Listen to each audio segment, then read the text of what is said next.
बिहार के चर्चित clock tower वाले वायरल वीडियो के बाद अब एक और नमूना देखने को मिला है देसी इंजीनियरिंग का, और इस बार ठिकाना है मध्य प्रदेश। भोपाल के ऐशबाग इलाके में बना एक नया ओवरब्रिज आजकल सोशल मीडिया की जान बना हुआ है। कोई इसे आठवां अजूबा बता रहा है तो कोई कह रहा है कि ऐसी टेक्नोलॉजी तो नासा में भी नहीं होगी।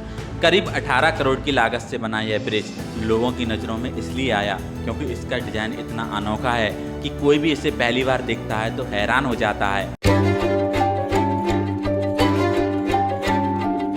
किसने बनाया ये मुजस्सिमा?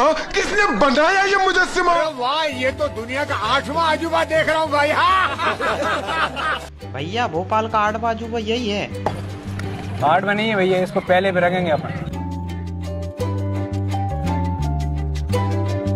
और अब जब सवाल उठने लगे हैं तो सरकार की तरफ से भी सफाई भी आने लगी है। लेकिन सोशल मीडिया पर तो जैसे इस ब्रिज को लेकर लोगों को कंटेंट का खजाना दे दिया हो। तो आखिर क्या है इस अजीबोगरीब ब्रिज की पूरी कहानी? क्यों बन गया ये जनता के लिए मजाक का सामान और चिंता का विषय? जानिए इस वीडियो में। नमस्कार, मैं हूं सूरज जैन और आप देख रहे हैं fact to focus. Delhi Chennai के मेन रेलवे रूट से सटा भोपाल का ऐशबाग इलाका जो पुराना भोपाल और न्यू भोपाल को जोड़ता है, यहीं बना है ओवरब्रिज जो देखने में इतना टेढ़ा है कि देखने वालों का सिर चकरा जाता है। ब्रिज पर चढ़ते ही अचानक लगभग 90 डिग्री का मोड़ आ जाता है।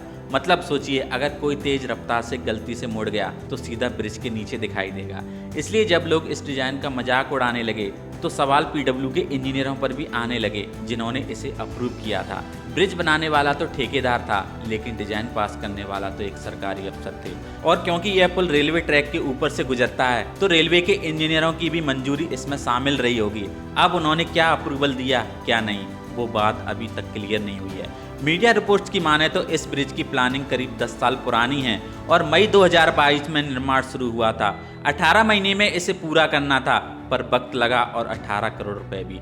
इसे मेहमाई का बाग, पुष्पानगर जैसे इलाकों को रेलवे स्टेशन और न्यू भोपाल से जोड़ने के लिए बनाया गया है। सरकार का अनुमान है कि यह रोज करीब 3 लाख लोगों को फायदा देगा।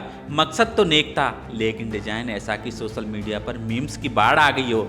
किसी ने कहा था 90 डिग्री वाला पुल बना दिया, अब अमेरिका और चाइना हमारी टेक्नोलॉजी को चुराएंगे। कोई बोला यह बिहार से प्रेरित डिजाइन है, भोपाल ने नया कमाल कर दिया।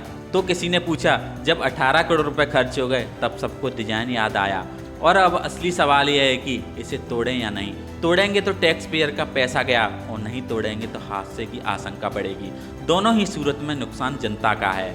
राजनीति भी अब इसमें कूद पड़ी है। कांग्रेस ने तंज कसा है कि ब्रिज नरेला विधानसभा क्षेत्र में बना है, जहां के विधायक हैं विश्वास सारंग, जो कि सिविल इंजीनियर भी हैं और मंत्री भी।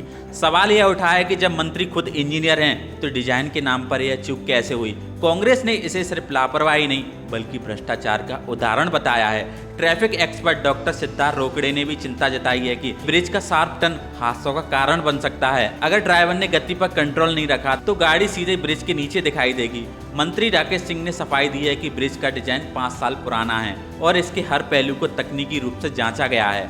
5 वर्ष पहले का वो पुराना काम है, उसकी ड्राइंग डिजाइन काफी पहले ही तय हो चुकी थी, लेकिन LHAI ने कल उसका परीक्षण किया है और आज उसकी रिपोर्ट आएगी और रिपोर्ट के बाद आगामी कार्रवाई करेंगे। वहीं ब्रिज विभाग के चीफ इंजीनियरिंग BD वर्मा का कहना है कि मेट्रो स्टेशन के कारण जमीन कम थी, इसलिए विकल्प सीमित थे। उनके मुताबिक सिर्फ छोटे वाहनों को धीमी रफ्तार में ही ब्रिज पर चलने की अनुमति होगी और सुरक्षा का पूरा ध्यान रखा जाएगा। लेकिन सवाल वहीं का वहीं, मेहनत से कुछ भी बनाया जाए तो क्या कॉमन सेंस की परीक्षा पास करना जरूरी नहीं? वैसे ये पहली बार नहीं हुआ है जब ब्रिज विवादों में आया हो। इसी साल जनवरी में भोपाल में उद्घाटन हुआ था भीमराव अंबेडकर सेतु का, जिसे 153 करोड़ की लागत से बनाया गया था। लेकिन उद्घाटन के बाद जब अधिकारियों ने उसका निरीक्षण किया तो पता चला कि सड़क की फिनिशिंग और खराब एक्सपेंशन जॉइंट्स में जंग लगी हुई थी। इसके बाद कुछ इंजीनियरों को सस्पेंड किया गया और कारण बताओ नोटिस भी जारी हुए। अब ऐशबाग ब्रिज की बारी, जहां जनता सवाल कर रही है और सरकार जवाब ढूंढ रही है। आपको क्या लगता है, क्या वाकई यह डिजाइन खतरनाक है या फिर सोशल मीडिया का ओवर रिएक्शन? अपनी राय कमेंट में जरूर बताइए। वीडियो पसंद आया है तो वीडियो को लाइक, शेयर और सब्सक्राइब करना ना भूलें। तब तक के लिए धन्यवाद।